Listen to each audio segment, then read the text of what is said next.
In conference, including you. Okay, we're going on a live video, and we are Hello, this is Francia, hearing coordinator, who just joined us.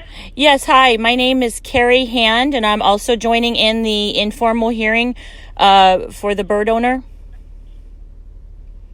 Is the bird owner with you? She will be joining in on her own number. Okay. I'm a witness. Who just joined our line? My name is Carrie Hand on the informal hearing. I'm a witness.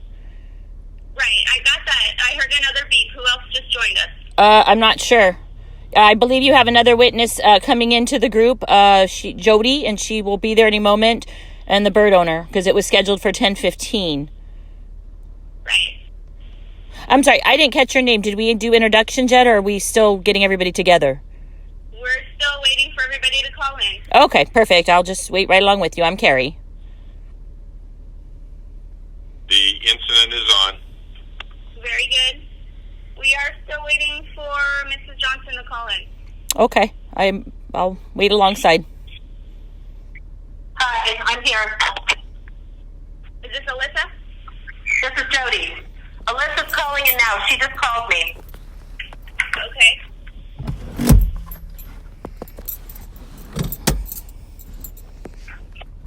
So I guess the cdfa person will come on the line once Alyssa has called in and we're all here. Carrie? Yeah, Jody, I'm on the line also. So yes, we'll just wait for the CDFA reps to start the hearing. Okay.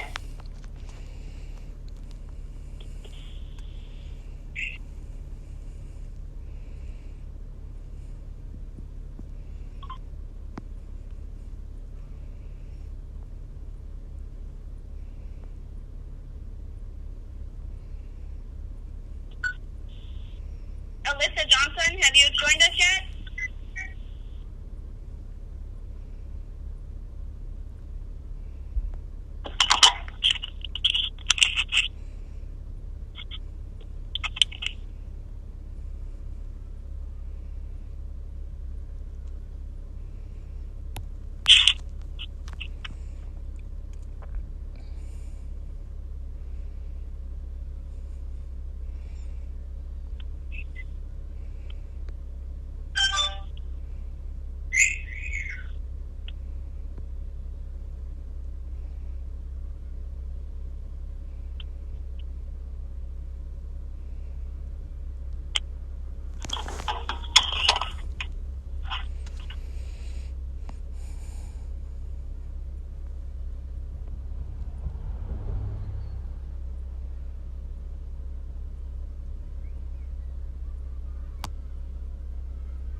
Is this line still going for the informal hearing?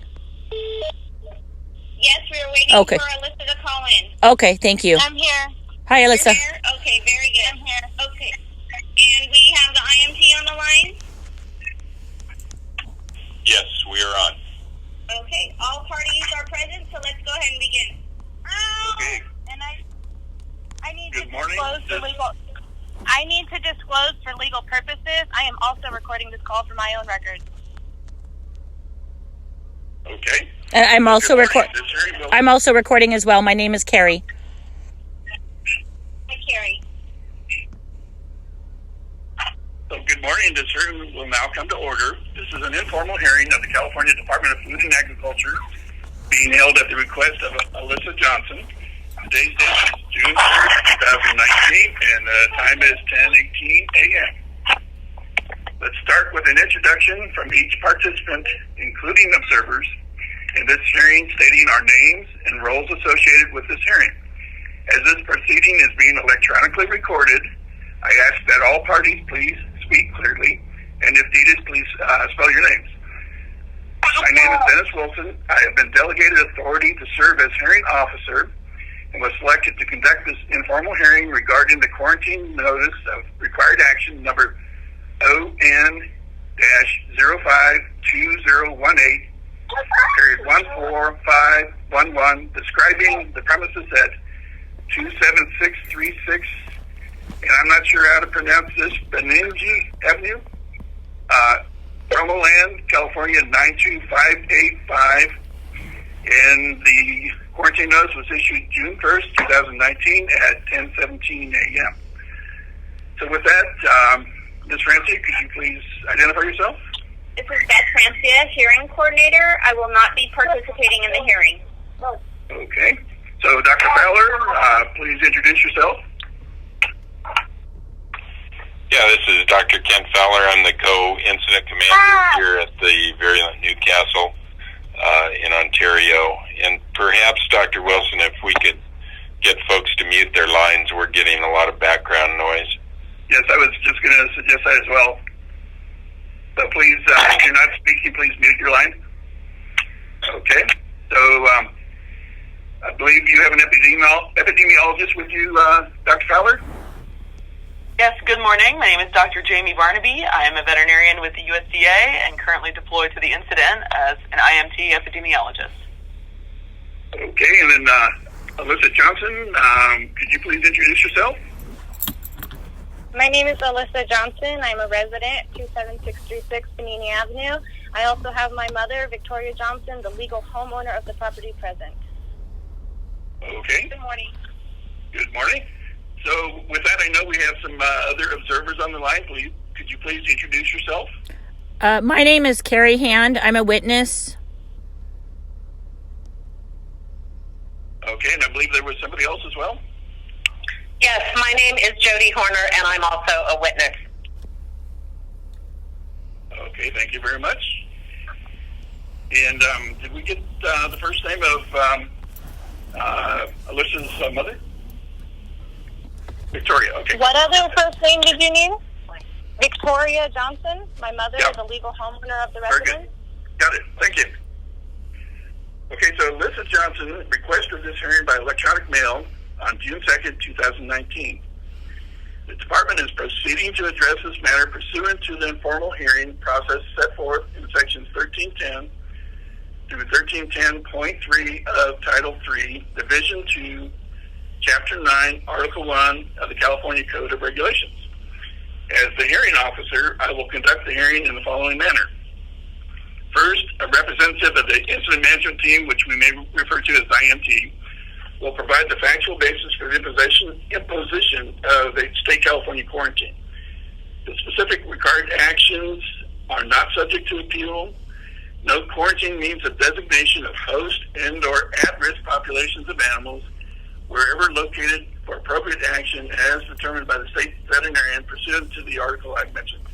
After which, Alyssa Johnson will present the facts that she believes supports an erroneous imposition of the quarantine. During the course of the hearing, I will remind everyone to focus on the facts of the matter and nothing else.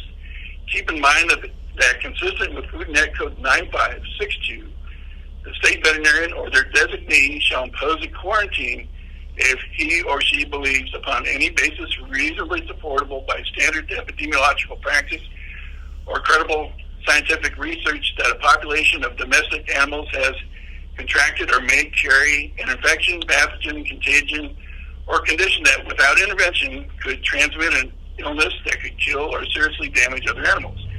Because the authority conferred by this section is designed to protect the health and safety of citizens of the state, the authority shall be interpreted broadly to give full effect to the purpose of protecting public health and safety. So both the incident management team and Alyssa Johnson may ask questions of each other after each side has presented its case, as long as they're courteous and respectful. I also may ask questions. I will intervene to terminate any questions or comments that I consider to be rude and offensive or outside the scope of the hearing. I will issue a decision within 24 hours after the hearing. The decision shall be memorialized in writing with a brief statement of the conclusion and the findings to support it. The decision will be provided to the appellant via email or other requested means of expedient communication and shall be final upon issuance. Alyssa Johnson, you may seek judicial review of my final order, if so inclined, by filing a petition for writ of administrative mandamus in the Superior Court. Before we get started, we will swear everyone in, As I call on you, please raise your right hand and state your full name for the record. Please repeat "I do" after the following statement. Do you affirm that the testimony you give today will be truthful? So I will start with Dr. Fowler. Do you affirm that the testimony you give today will be truthful? This is Dr. Kent Fowler. I do. Okay. Dr. Barnaby, do you affirm that the testimony you give today will be truthful? This is Dr. Barnaby, and yes, I do. Okay. Mrs. Alyssa Johnson, do you affirm that the testimony you give today will be truthful? My name is Alyssa Johnson, and I do. Okay. And was it Victoria Johnson? Okay, good. So Victoria Johnson, do you affirm that the testimony you give today will be truthful? My name is Victoria Johnson. I do. Okay. So Carrie Ann and Jody, you identified yourselves as being witnesses. Are you eyewitnesses of the actual circumstances? Yes, sir, I am. Yes, sir, I am. Okay, in that case, Carrie Ann, do you affirm that the testimony you give today will be truthful? I do. Okay, and I have a hard time reading my writing, but Jody Horn, is it? Horner. Horner. Okay, Horner. Do you affirm that the testimony you give today will be truthful? Yes, I do. Okay, thank you. So let's get started with the opening statement from the representative of the prison management team. Please go ahead and proceed. Thank you, Dr. Wilson. This is Dr. Kent Fowler. And what we will do, Mrs. Johnson, is I will go ahead and give you just a little background on the Virulent Newcastle, this particular incident, and then Dr. Barnaby will provide some more detailed information from an epidemiological standpoint. So virulent Newcastle disease is a highly infectious disease of birds, not routinely seen in the United States. Last year, the middle of May 16th to be exact, 2018, the California Department of Food and Ag did detect virulent Newcastle in a small flock of exhibition birds in Los Angeles County, and these were chickens. Virulent Newcastle was previously known as exotic Newcastle disease, so you may hear reference to that. Exotic Newcastle and virulent Newcastle are the same disease. This was the first detection in the United States since the Southern California outbreak of 2002-2003. Virulent Newcastle is a foreign animal disease, meaning that we do not normally have it in the U.S., and because it is one of the most important poultry diseases in the world, and its detection in the United States requires that it is reported to the World Organization for Animal Health, commonly referred to as OIE. Because of this reported disease here in Southern California, to date 57 countries have placed some form of trade restrictions on the United States. Because of poultry health and trade concerns, both CDFA and USDA immediately established a unified incident command at the CDFA district office in Ontario to eradicate the disease, to protect our backyard poultry and certainly our commercial poultry industries as well.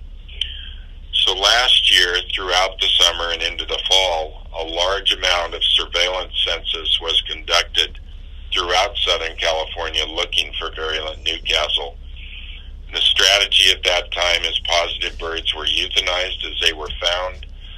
We went ahead and tested adjacent flocks, 2 infected flocks, and euthanized any positives. And at that time, any negative birds were kept under quarantine. However, what developed was a number of these previously tested negative flocks later became infected, probably due to large amounts of the virulent Newcastle virus in the environment in that particular area. And it is not uncommon for infected birds to shed virus before they start showing outward signs. Because of this situation, and with the first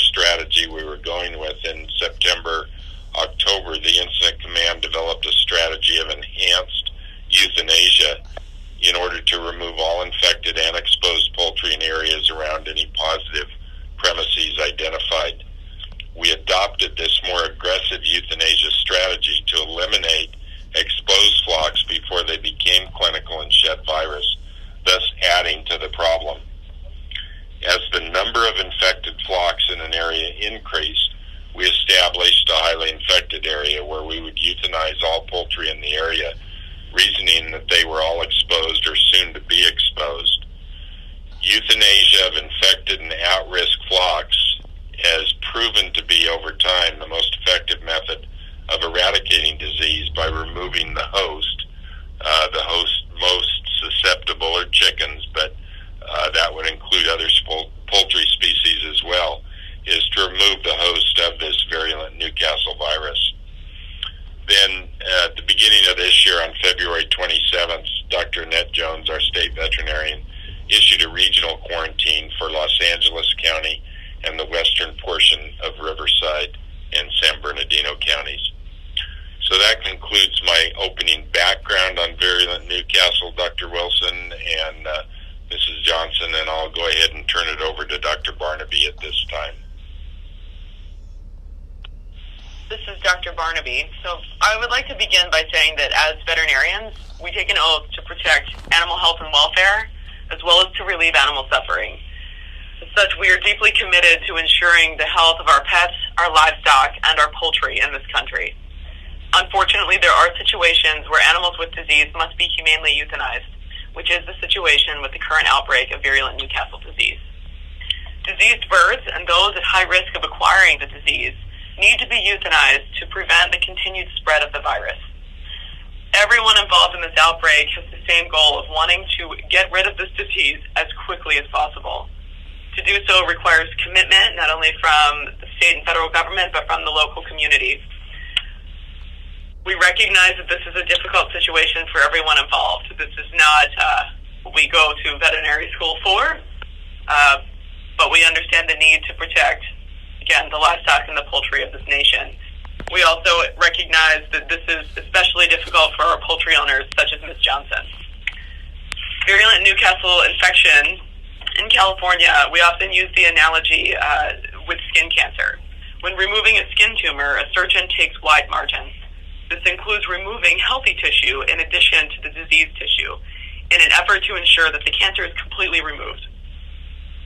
The margins of that tissue are then evaluated to verify that they contain only normal cells. We are applying a very similar process in eradicating virulent Newcastle disease, and that some healthy birds must be removed to make sure that we have eliminated the virus from the area. Any virus remaining will spread and lead to more disease. Again, this is the same rationale behind the USDA and CDFA creating euthanasia zones around infected premises.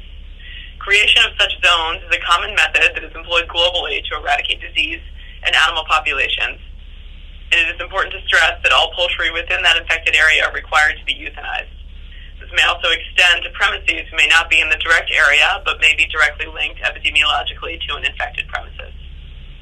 Based on studies conducted by the USDA and CDFA during the 2002-2003 outbreak, as well as this current outbreak, risk factors were identified for becoming an infected flock. These risk factors include proximity to an infected premises, housing birds in outdoor cages, birds having contact with wild birds, as well as other domestic birds, such as neighboring birds that are permitted to roam free. Having more than 20 birds on site, and having game-fowl on premises have also been identified as risk factors. Birds housed outdoors are at a high risk. Loose birds are at an even greater risk for viral exposure and disease transmission.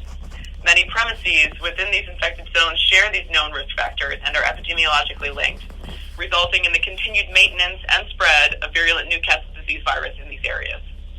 We are treating these infected areas as a single flock since the probability of virus exposure and transmission is high. Diagnostic testing often comes up as a question, and I'd like to clarify that the diagnostic tests that are currently available do not always allow for detection of infected birds. Early in the course of infection, normal-appearing birds do not always shed enough virus to be detected via available testing methods. So using testing to decide which animals to depopulate in areas where the virus is known to be spreading, such as in these infected areas, will result in persistence of the virus, but test negative birds.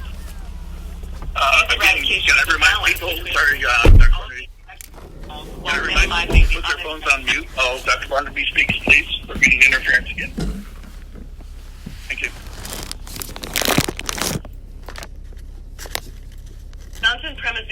located within the Sun City Regional Infected Zone, and is specifically located within 1 kilometer of an infected backyard premises newly identified within the last week. It is clear to us after 12 months of battling virulent Newcastle disease in Southern California that our previous approach of relying on owners to report sick birds and then testing those birds adjacent to those premises has not been effective. In 2002-2003, when virulent Newcastle disease was present in these very same areas in Southern California, mandatory euthanasia of poultry in entire neighborhoods was required in order to successfully eradicate the disease. A similar approach is being implemented in the current outbreak. We have to remove the host birds in these infected areas in order to eliminate the virus from Southern California. I would like to stress again that we do not want to euthanize people's animals or pets, but feel that there is no other choice in order to control this devastating disease. Thank you. That concludes my comments. Okay, thank you, Dr. Barnaby. So next to speak will be Alyssa Johnson. Please present the facts you believe support an erroneous imposition of the quarantine. And I understand you have some others with you, but I would like it if you were able to start and then kind of direct the communications from your other folks. Thank you. Okay, Doctor, if we could ask you very quickly, you gave a list of items that put birds at risk, one of them being more than 20 birds. There was about 5 or 6 items. Could you repeat those quickly for me? Yes, ma'am. So to be clear, this is a list. It is not necessarily comprehensive for risk factors, but they are some of the primary factors identified. And they include proximity to an infected premises, housing birds in outdoor cages, having contact with wild birds, having contact with other domestic birds, in the sense of neighboring poultry that may have access to the property, having more than 20 birds, and having game fowl on the premises. So if I can interrupt for a second, because we have a number of people who are on the phone, when you speak, could you please re-identify yourself so we know who's speaking? Thank you. Please go ahead, Mrs. Johnson. She wants you to talk. It's your turn to talk. Okay, I'm sorry. I'm conversing with my mother, the legal homeowner of the property. Introduce yourself. Okay, my name is Alyssa Johnson. I'm hearing your points of increased risk for the spread of the disease. I have a question for you, Doctor. Seeing as how this virus can lay dormant in soil for up to 12 months, is that true? Do you have your facts on that? Dr. Wilson, just a point of order. Are we going the normal format on this hearing where all sides will present their case and then you will be offering questions back and forth, or would you like us to go ahead and answer the questions as we go along? I think, Dr. Fowler, you're correct that we should first allow Alyssa Johnson to provide why she thinks that this quarantine is erroneous, and then we can proceed to answer questions. Okay, well, here I am, Alyssa Johnson, presenting my case. I have yet to be informed of a positive test within a mile radius of my home. My property is completely closed. None of my adjacent neighbors have poultry. My birds, you would need to go through 3 access gates before even reaching them. They are in a completely enclosed, converted shed. There is no possible way for wild or domestic birds to cross paths, to poop, to urinate, any of the following. My birds are never free-ranging. They are completely confined to not even screened. It is completely closed. I have disinfectant dips for our shoes. We have designated muck boots to go into the quarantined area. I have a bin with a lid that is secure that stays confined in the quarantine area. I have far less than 20 birds. It is my son's pet. Whenever we go to the speed store, we spray down tires and spray our shoes. And then even those shoes that we take to the feed store are never even within 100 feet of our quarantined area. I'm not allowed to ask questions yet. Yeah, we're almost there. I think you've presented some good information. Do you have anything you'd like to add to that right now? I just don't understand how we have yet to even have a confirmed positive case in our area, but yet I'm surprised at the straight-to-the-point kill notice left on my door. When I wasn't even told anything. I was never even informed of quarantine. Okay, so with that, can the incident management team please respond, ask questions, etc.? Hi, yes, this is Dr. Barnaby. Ms. Johnson, to answer your first question about the survivability of the virus, this is incredibly variable. Given that the virus could survive for a highly variable timeline in the environment, things that come into play could be the amount of sunlight, the humidity at any given time, the presence of organic material. When I say organic material, I mean soil, leaf matter, grass, fecal material, other secretions from animals, not simply poultry, could extend the life of this virus in the environment.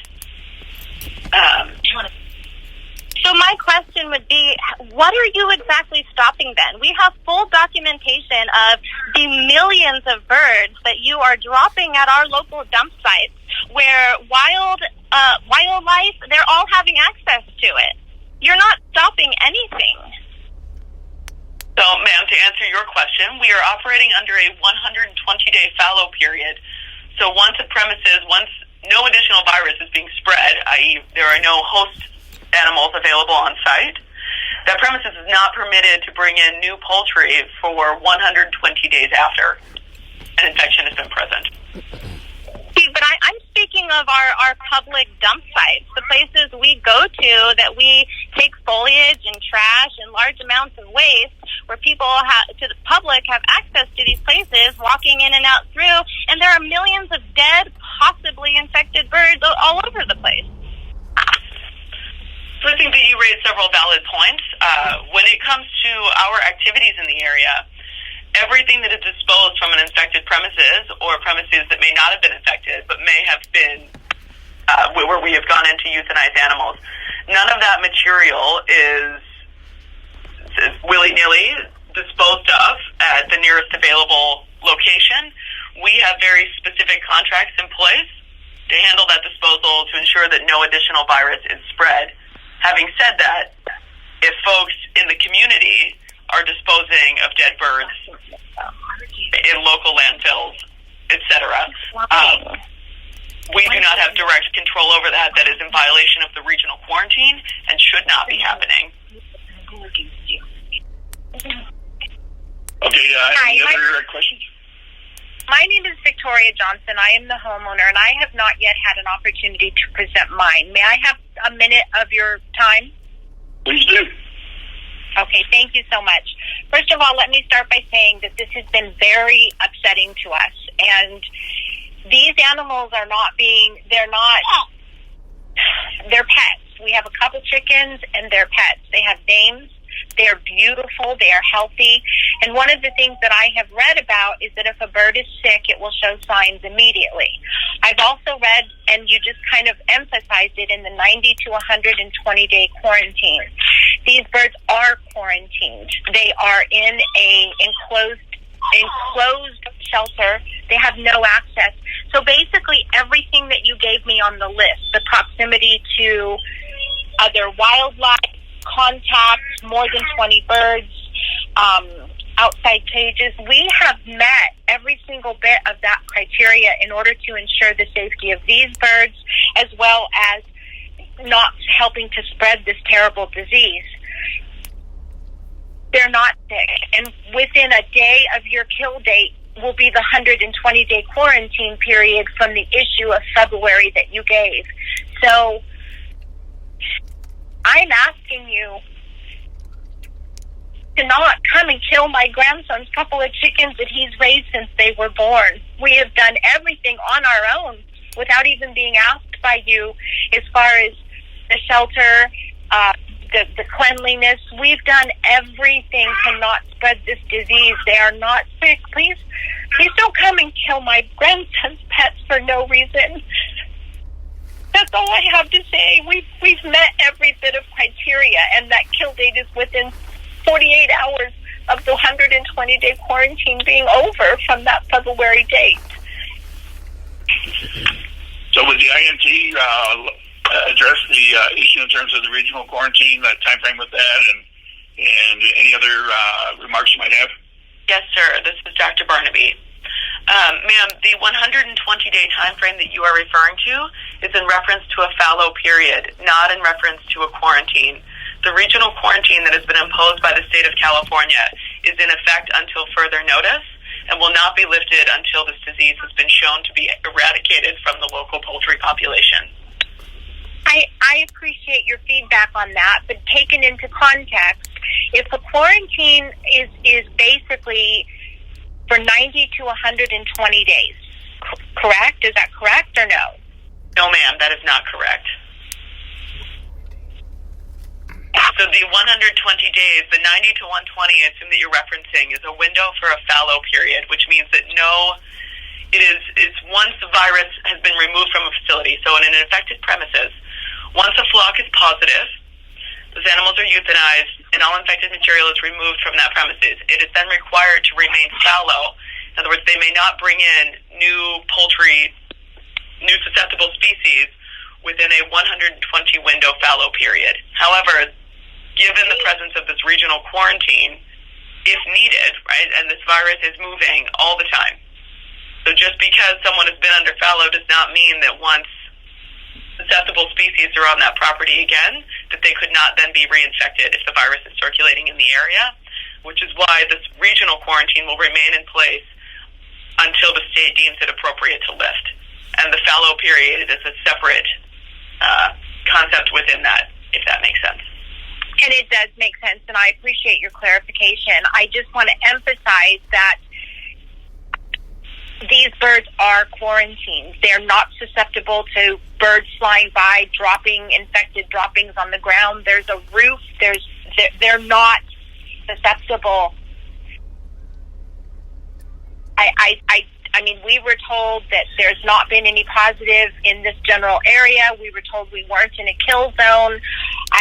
I know I'm being redundant, but we have absolutely done everything to protect these few little chickens, and we will continue to do so, not bringing any more fowl in, not changing their environment, keeping them in the shed, keeping the bleaching going, the shoes. We will continue to operate under all of these requests and guidelines that you guys have offered, which is why our birds are healthy and beautiful. Okay, yes, ma'am, this is Dr. Barnaby again. I have a few comments on that, and I do sincerely commend you for your efforts in biosecurity. That is fantastic. The challenging part here is that while biosecurity certainly minimizes the risk of infection, it does not negate that risk entirely.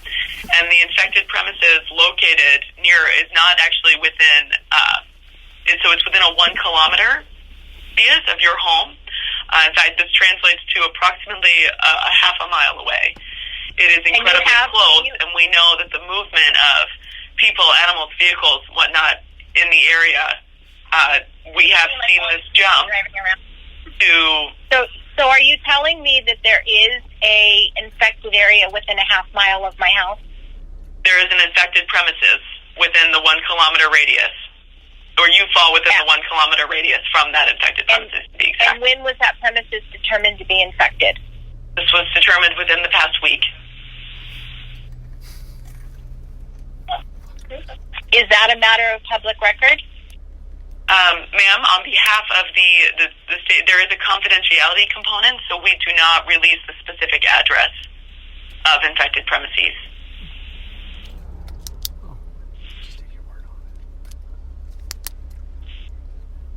Okay, are there any other questions or comments? Carrie hand, I do. I was waiting for my turn. Do I sit? Go ahead, Carrie. Am I allowed to speak now? Please proceed. Okay. Hi, my name is Carrie, and I'm a witness to, first of all, miss the Johnson residents there and their housing.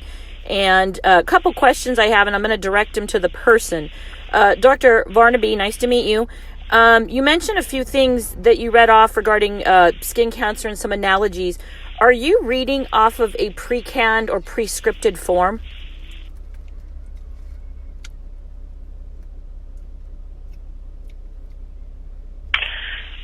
Yes, ma'am. Hi, Carrie. This is Dr. Barnaby. We do have comments that we have compiled together, given the frequency with which we respond to hearings. Okay, so so you're reading off of a pre-printed draft, correct? Right. There is the introductory and the facts of the disease outbreak, yes, are provided in the set of comments, and we update this with the specifics of each premises who is appealing their quarantine. Okay, perfect.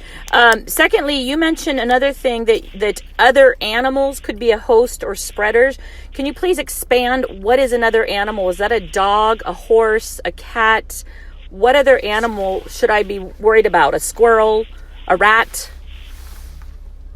Yes, ma'am. So to clarify, they are not considered hosts and that they are not infected. They do not become sick themselves. But this is a method of transmission known as fomite transmission where, for instance, you or an animal or another person walking across the property where there is virus present in soil, so then goes on to another property, could track that on their shoes, on their feet, on equipment, on vehicles, you name it.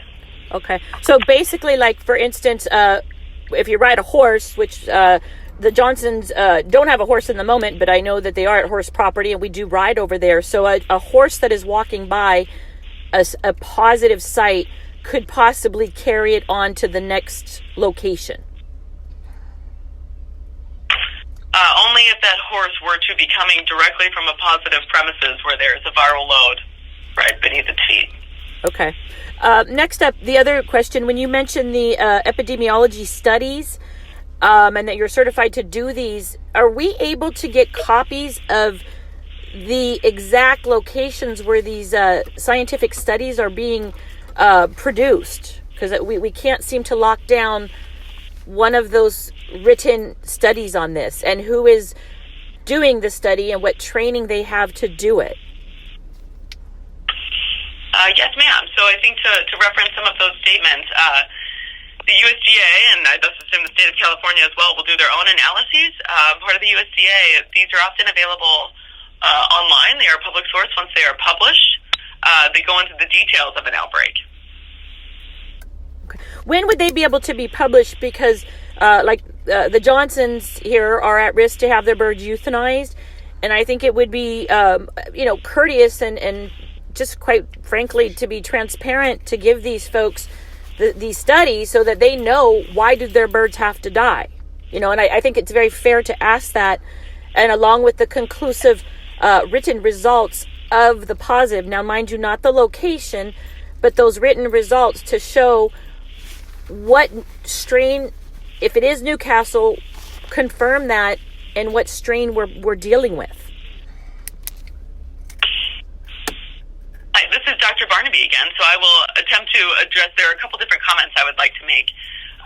Data that is being collected as part of this current outbreak will likely not be published for some time yet, as this is an ongoing process that is continually being informed as this virus moves.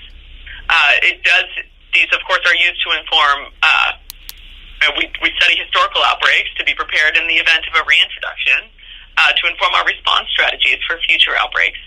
We hope that is not the case. But any specific information from this one, in terms of a published document, we would not expect that to be available for some time, and especially not likely before this outbreak is concluded.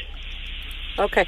One problem, and this is just I guess between you and I that I may make mention. You want everybody's compliance, all the residents, the citizens. We want compliance. But what's I'm getting the feeling here is that we, the citizens, like Miss Johnson and myself, we aren't getting compliance. It's like we're being treated as we're derelict, that we aren't provided any information. We just have to roll with this because CDFA says so. And that's not being transparent, and that's not being honest. So, I mean, that's an issue that we're kind of running into here with all this. And I don't know what you can do to offer me some help with this, but if CDFA wants compliance from citizens and residents, they're going to have to come clean here and become transparent and involve us and give us the information so we can work together. Yeah, I'll respond to that. This is Dr. Fowler. Certainly we're spending a lot of efforts and have a lot of folks within the incident working on outreach. Certainly any specific outreach is available. We would be happy to mail any particular outreach to a particular individual. We are posting a lot of this outreach or making it available at feed stores. As one source, we have had a number of community outreaches where folks can come in the evening and ask questions where we can provide information, but certainly we want to be transparent with the information about Virulent Newcastle. Okay, so at this point, that's very good discussion in terms of the need for transparency. I think the IMT appreciates hearing that. I think there's been some good information presented so far, but are there any other specific questions, responses related to whether or not this was an erroneous imposition of the quarantine? I actually have another question with Dr. Barnaby. You mentioned about the dumping sites and the how they're disposing, and there isn't anybody, residents that are doing this. I've actually witnessed and went to the scene, and I have the proof and documents of how they're taking these bags of dead birds and they're just tossing them, and then shortly after they're being churned into the soil, and you can see that there's other type wild birds pecking at the bags. So if you want to get with me on this, we have a problem with the disposal issue. It's not being done right. And being you're a vet, the other issue, I personally have been witness to the inhumane euthanasia that is being done, and the operators that are doing it, including the trash cans that are being used. None of this is humane in any way. It's quite inhumane. This is Dr. Fowler. With regards to the CO2 gas euthanasia that we use, that is an approved method of euthanasia in birds from the AVMA. There are a number of others, but we feel like that is the most humane to be used in a situation like this. Yes, this is Alyssa Johnson, and I would like to comment now, if that's okay. Please do. Dr. Barnaby, I would like to address your exact wording, to be quite honest. With the analogy of the horse and the horse having the ability to spread this potential disease, you said yourself that horse would have to physically walk through contaminated soil to spread that disease. Is that correct? It would have to walk through a contaminated area to pick up virus to spread it. Yes, ma'am. Okay, so like I originally said in my opening statement, I have 3 access points that you would have to cross before ever even being locked. These are locked access points. Separated by gates, locked, 3 separate points you would have to cross in order to get to my quarantined area, where I also described to you that our designated quarantine booths are kept in that area. We have the disinfectant. It would be physically impossible for the spread of any disease out of the setup of my property. So my birds, they don't have to die. They pose 0 threat to any other animal or wildlife. There is no possible way for them to even leave the area or for other birds to enter. I am begging you to approve my appeal. I'm not understanding how these mass chicken farms and production, they're getting a free pass. Foster Farms, where are they at? I just want my pets. I am looking at my 10-year-old son in the face as he's not understanding why the people of this country who are supposed to look out for us and protect us are wanting to come and murder his pets. His pets. I think at this point in time, zero signs. Mrs. Johnson, I think you've made a very clear point in terms of the good things that you are doing for biosecurity, and I think you've raised some questions for the INT to think about. I would appreciate to hear Dr. Barnaby acknowledge her statement of the horse would have, the the animal would physically have to cross through contaminated soil. This is simply not possible in my setup. So, ma'am, and with the horse-specific scenario, I understand that that is a frustrating scenario to imagine, and you do have, from what it sounds like, a very excellent, secure system. The issue is that when virus is circulating in that area, fomite transmission, right, may occur through much smaller animals, wild birds, rodents. They can't access. It's a completely closed structure. And wind may also be a form of transmission for this virus. It's a completely closed structure. There is no wind. And as for your humane euthanasia, let me ask you, is it humane for these Craigslist employees to be standing on chickens' heads, laughing while they're crushing them to death? Is that humane euthanasia? Because it's documented. We've got plenty of videos of it. Please save our animals. So at this point, I have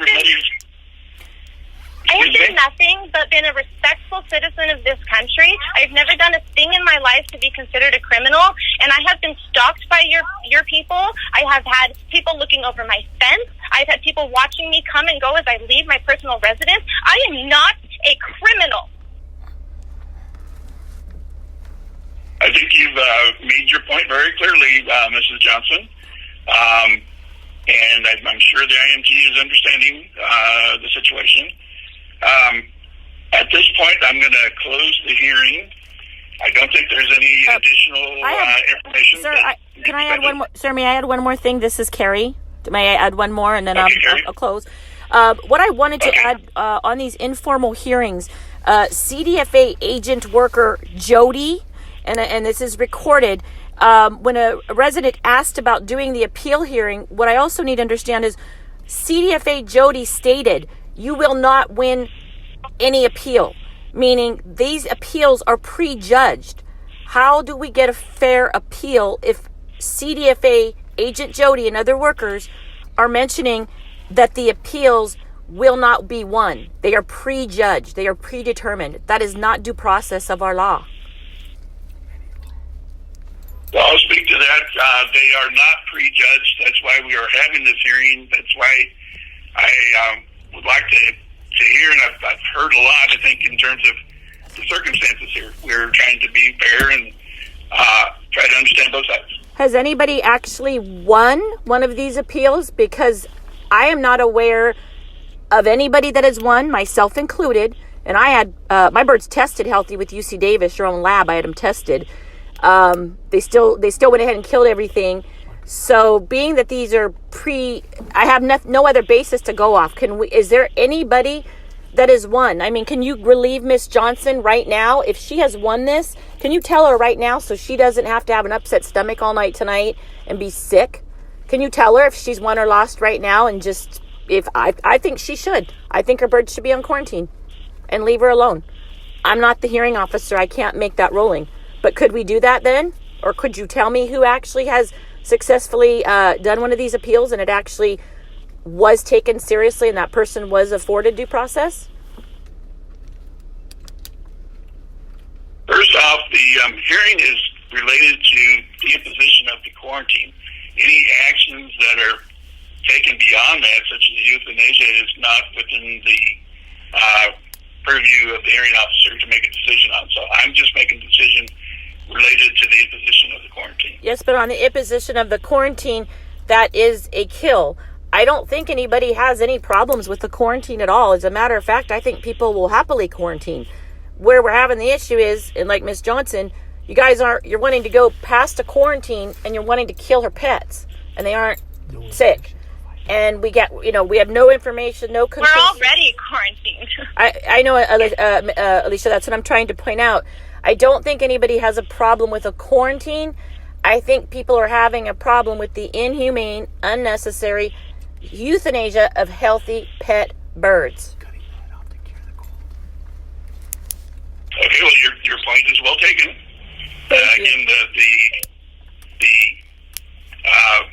topic here is related to whether or not the quarantine should be held in place. No, the kill. Correction, sir, not the quarantine. The kill. We are not.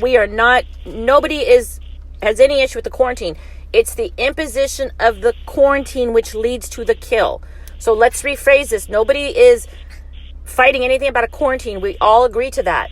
We don't agree to the inhumane, unnecessary killing of healthy pets. The kill, not a quarantine.